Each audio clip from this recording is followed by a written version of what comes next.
James Joyce Ulysses. He crossed to the bright side, avoiding the loose cellar flap of number 75. The sun was nearing the steeple of George Church. Be a warm day, I fancy, especially in these black clothes, feel it more. Black conducts refracts is it? The heat.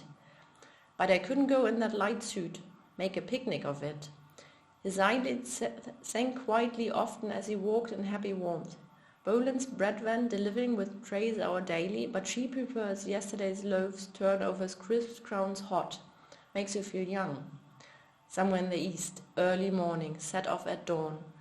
Travel round in front of the sun, steal a day's march on him. Keep it up, forever never grow a day older technically. Walk along a strand, strange land, come to a city gate, sentry there, old ranker too. Old Tweedy's big moustache leaning on a long kind of a spear. Wander through aunt streets. Turbaned faces going by. Dark caves of carpet shops, big men, Torko the Terrible, seated cross-legged, smoking a coiled pipe. Cries of sellers in the street. Drink water scented with fennel sherbet. Daunder along all day. Might meet a robber or two. Well, meet him. Getting on to sundown.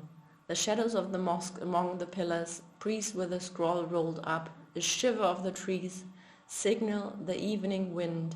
I pass on, fading gold sky. A mother watches me from her doorway. She calls her children home in their dark language. High wall, beyond strings twanged. Night sky, moon, violet, color of Molly's new garters. Strings, listen. A girl playing one of those instruments. What do you call them? Dulcimers? I pass.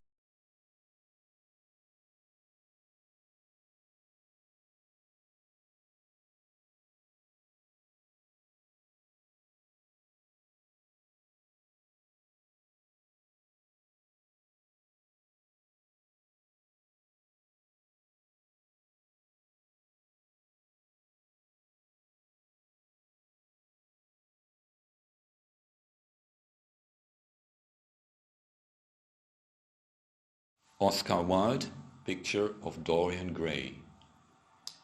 The studio was filled with the rich odor of roses, and when the light summer wind stirred amidst the trees of the garden, there came through the open door the heavy scent of the lilac, or the more delicate perfume of the pink flowering thorn.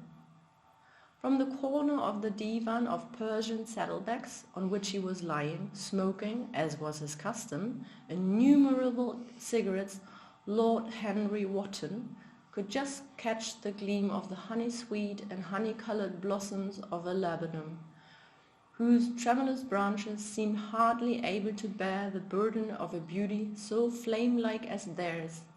And now and then the fantastic shadows of birds in flight flitted across the long, tussore silk curtains that were stretched in front of the huge window, producing a kind of momentary Japanese effect, and making him think of those pallid, jade-faced painters of Tokyo, who, through the medium of an art that is necessarily immobile, seek to convey the sense of swiftness and motion. The sullen murmur of the bees shouldering their way through the long unmown grass, or circling with monotonous insistence round the dusty gilt horns of the straggling woodbine, seemed to make the stillness more oppressive. The dim roar of London was like the burdened note of a distant organ.